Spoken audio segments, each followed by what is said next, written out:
যারা অবিচারকারী, যারা ন্যায় বিচার করবে না, অবিচার করবে, আল্লাহ সুবহানাহু ওয়া তাআলা তাদেরকে অন্ধ করে উঠাবেন। নাউজুবিল্লাহ বলেন।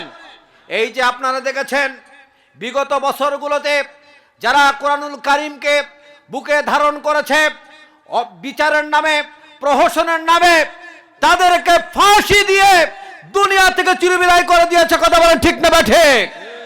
আর এই বিচারকদেরকে আল্লাহ তাআলা দুনিয়াতেও লাঞ্ছিত করেছেন। কথা বলেন ঠিক কিনা?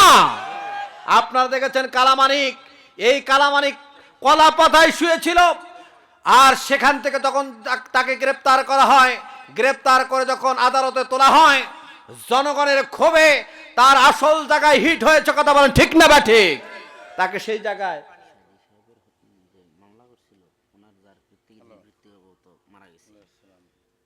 আর আল্লামা দেলোয়ার হোসেন সাইদি, আল্লামা দেলোয়ার হোসেন সাইদির বিরুদ্ধে যিনি মামলা করেছিল, মাজার পূজারী একজন, এই মাজার পূজারী আজকে দুনিয়া থেকে চিরবিদায় নিয়েছে।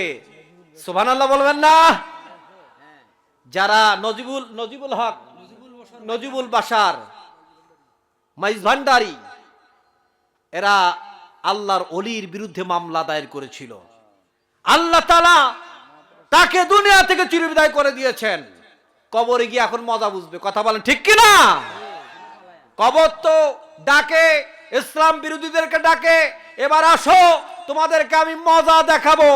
তোমাদের জন্য কবর প্রথম স্টেপে, কবর তোমাদেরকে মজা দেখানোর জন্য রেডি আছে। কথা বলেন ঠিক কিনা? এই জন্য যারা অবিচার করবে, আল্লাহ সুবহানাহু ওয়া তাআলা তাদেরকে হাসরের ময়দানে অন্ধ করে উঠাবেন।